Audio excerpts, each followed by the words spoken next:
बताते चले, आज से यूपी विधानसभा का बजट सत्र का आगाज होने जा रहा है। राज्यपाल दोनों सदनों को संबोधित करेंगी। सुबह 11 बजे राज्यपाल का अभिभाषण होगा। अभिभाषण में राम मंदिर की गूंज सुनाई देगी। नई नियमावली के तहत सत्र का संचालन किया जाएगा।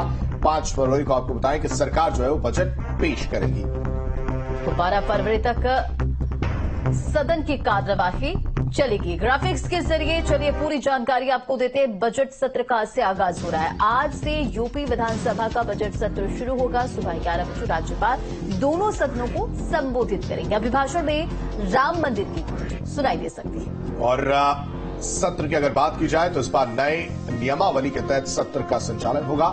5 फरवरी की तारीख को सरकार जो है वो बजट पेश करती हुई नजर आएगी। वित्त मंत्री सुरेश खन्ना सुबह 11 बजे पेश करेंगे बजट। और यूपी का अब तक का सबसे बड़ा बजट ये हो सकता है, जिसमें अगर बात की जाए 7.5 लाख करोड़ के बजट होने की संभावना उम्मीद जताई जा रही है। 6 से 7 फरवरी की तारीख को राज्यपाल के अभिभाषण पर चर्चा की जाएगी।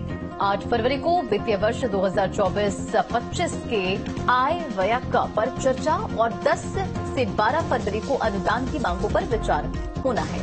12 फरवरी की बात करें तो 12 फरवरी तक सदन की कार्यवाही चलेगी और सदन में झंडे बैनर लहराकर विरोध करने पर प्रतिबंध होगा। तो ये पूरी जानकारी आपको बता रहे, जहां बजट सत्र का आगाज होने जा रहा है आज।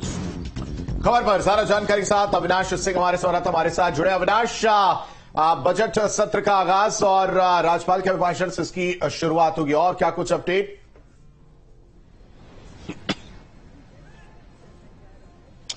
देखिए, इस बार का जो बजट सत्र है वो कई मायनों में महत्वपूर्ण है, क्योंकि देखा जाए तो चूंकि आज सत्र का पहला दिन है और 11 बजे सदन की जो कार्यवाही है वो शुरू होगी। लेकिन चूंकि कल की बात करें तो कल भाजपा विधानमंडल दल की भी बैठक बुलाई गई थी और आज देखिए जो प्राण प्रतिष्ठा हुई, प्राण प्रतिष्ठा की गूंज आज सदन में भी सुनने को मिलेगी। चूंकि माना जा रहा है कि जय श्री राम के उद्घोष के साथ ही आज सदन की जो कार्यवाही होगी वो शुरू होगी। हालांकि सबसे पहले राज्यपाल का अभिभाषण होगा और अभिभाषण के बाद जो सदन की कार्यवाही है वो आगे चलेगी। हालांकि देखिए, इस आज की अगर बात करें तो पहले दिन हाउस में और सदन के बाहर जोरदार हंगामे के आसार हैं। हालांकि चूंकि नई नियमावली में ये साफ कर दिया गया है कि जो विधायक गण होंगे वो ना तो बैनर लहरा सकेंगे ना पर्चे फेंक सकेंगे, क्योंकि पहले देखा गया था कि जब राज्यपाल का अभिभाषण होता था तो कई बार जब राम नाईक थे तो उनके ऊपर कागज के गोले तक भी फेंके गए। लेकिन आज नई नियमावली के तहत सदन का जो संचालन है वो होगा। लेकिन माना जा रहा है कि जो विपक्षी विधायक हैं, खासतौर पर अगर समाजवादी पार्टी के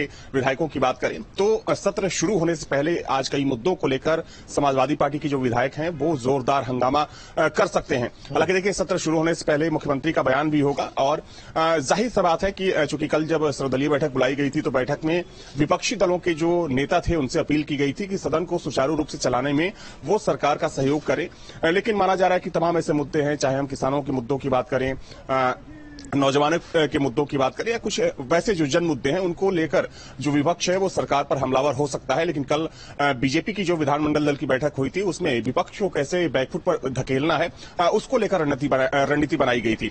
तो देखिए, चूंकि ये सत्र इसलिए भी महत्वपूर्ण है क्योंकि माना जा रहा है कि इस सत्र में सरकार अब तक का यूपी का सबसे बड़ा बजट लाने जा रही है, जिसका आकार तकरीबन 7.5 लाख करोड़ रुपए हो सकता है। हालांकि अगर पिछले बजट की बात करें जो 2023 में सरकार ने पेश किया था उसका आकार भी तकरीबन 7 लाख करोड़ था, 6,90,000 करोड़ का था।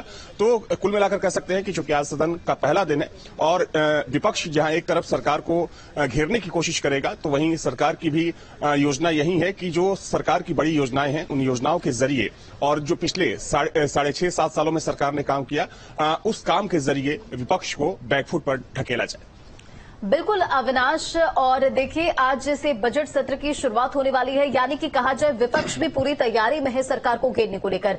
बजट में क्या उम्मीदें की जा सकती, क्योंकि देखिए आगामी लोकसभा चुनाव है और इसके मद्देनजर उत्तर प्रदेश हर लिहाज से काफी मायने रखता है।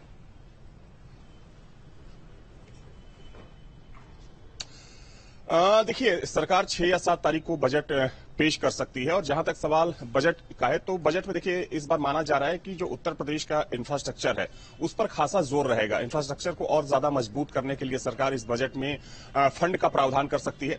इसके अलावा किसानों के लिए कुछ योजनाएं, और खासतौर पर गन्ना मूल्य भुगतान की बात करें, या जो किसानों को, जो सीमांत किसान हैं जिनको सिंचाई के लिए फ्री बिजली देने की बात कही गई थी, उसके लिए धन का प्रबंध हो सकता है। साथ ही में अगर हम बात करें तो जो उत्तर प्रदेश के प्रमुख धार्मिक स्थल हैं उनका किस तरीके से विकास हो सके, उसके लिए बजट का प्रावधान होगा।